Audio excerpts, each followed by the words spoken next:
And one question for Mr. Musk. The students, well, we want to have great students here. We just don't want students that are causing trouble. We want to have students. I want to have foreign students. I think Harvard, it's close to 31%. That's a lot. Our country has given $5 billion plus to Harvard over a short period of time.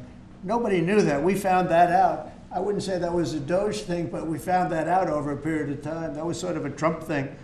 We ended up in litigation for other reasons because they're very anti-Semitic. And in finding out and in going through the books, we found out that the country gave them $5 billion plus, much more than that actually. And we're having it out with them, and let's see what happens. I think we have a very good, well, it's a very sad case. It's a case we win. We can't lose that case because we have the right to make grants. We're not going to make any grants like that. But I don't think Harvard's been acting very nicely. I think Columbia wants to get to the bottom of the problem. They've acted very well. And there are other institutions, too, that are acting, but Harvard's trying to be a big shot. And all that happens is every 3 days we find another $100 million that was given. 2 days ago, we found $200 million more. The money's given to them like gravy. I'd like to see the money go to trade schools, where people learn how to fix motors and engines, where people learn how to build rocket ships. Because, somebody has to build those rocket ships. Yeah. And I'd like to see trade schools set up, because you could take $5 billion plus hundreds of billions more, which is what's spent. Absolutely. And you could have the greatest trade school system anywhere in the world. And that's what we need to build his rockets and robots and things that he's doing, and to build lots of other things. And, I went to school with people. In some cases, they weren't good students, but they could fix the engine of a car better than anybody I've ever seen. They could take it apart blindfolded. They had an ability at that. And they did very well. They made a lot of money. It's a very skilled job. It's great. But I'd like to see a lot of money going into trade schools. I've always felt that. And we probably found our pot of gold, and that's what's been wasted at places like Harvard. And the money's been wasted. Yeah, please. Yeah. Great job. Thank you. Thank you, President Trump. The president mentioned that you had to deal with all the slings and arrows during your time at DOGE. There's this. Well, some of the people, some of the media organizations in this room were the slingers. Well, so there is a New York Times report today that accuses you of blurring the line between. Is the New York Times, is that the same publication that got a Pulitzer Prize for false reporting on the Russiagate? Is it the same organization? I got to check my Pulitzer counter. It is. I think the judge just ruled against the New York Times for their lies about the Russiagate hoax, and that they might have to give back that Pulitzer Prize. That New York Times. Let's move on. Okay, then Next President question. Trump, I got one for President Trump. So President Trump, Biden aides who used to work here are in talks with Republicans in Congress to go and testify about what they did or didn't do to possibly conceal President Biden's decline. Do you think that Dr. Jill Biden should also have to come in and testify about what she did or didn't do? Well, I hate the concept of it.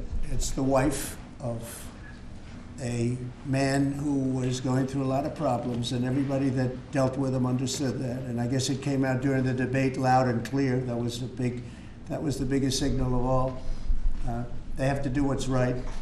The country was, there was a lot of dishonesty in the election, as you know, 2020. That's been now caught. People understand it. It was a rigged election. And when you go further out, when you see the auto pen, I think the auto pen is going to become one of the great scandals of all time, because you have somebody operating it or a number of people operating. Because I knew Joe Biden. Joe Biden wasn't in favor of opening up borders, letting 21 million people into this from prisons and mental institutions and gang members. He wasn't into that at all. And who signed these orders, proclamations, and all of the different things that he signed that set our country so far back, that was so bad for our country? With the auto pen, how would it work? Like, we're in the Oval Office right now. If there was a group of rogue staffers that worked for you who wanted to advance a bill or an executive order without your knowledge, how could they do it? How do they go Well, and it's very find hard the because president's I'd back? read your newspapers or your media the next day and I'd say, well, I didn't approve that, and I would find it. I mean, they wouldn't get away with it for long because I'd say, I never signed that. Who the hell signed that? Auto pens, to me, are used to sign letters to people because we get, I think they said 20,000 letters a week, and you like to be able, when somebody takes the time to write a letter, it's nice to sort of write back. And auto pens are meant for that. Auto pens are not meant to sign major proclamations or tax cuts or borders, anything having to do with the border, which is so important.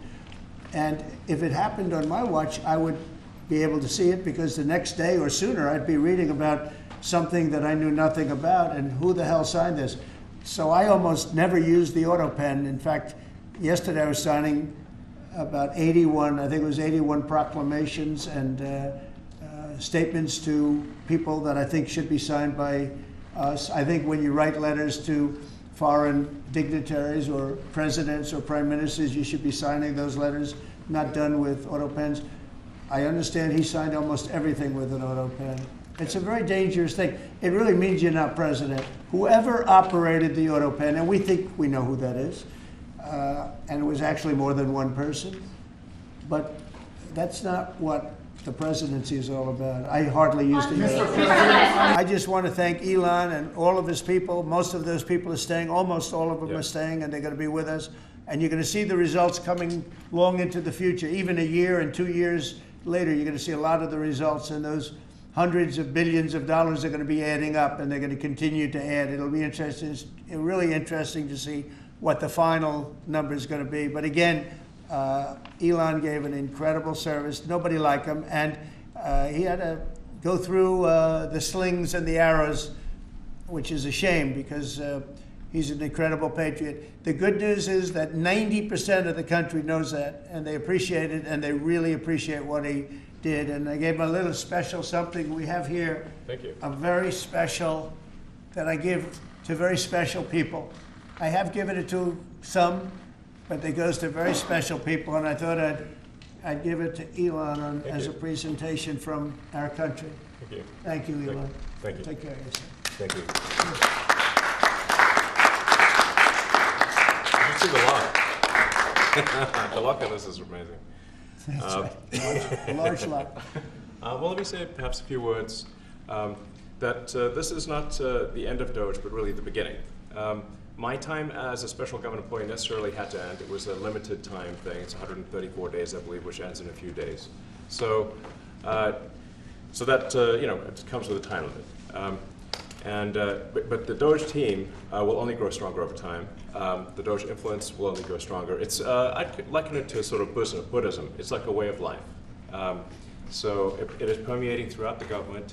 And I'm confident that over time we will see $1 trillion of savings and a reduction in $1 trillion of waste and fraud reduction.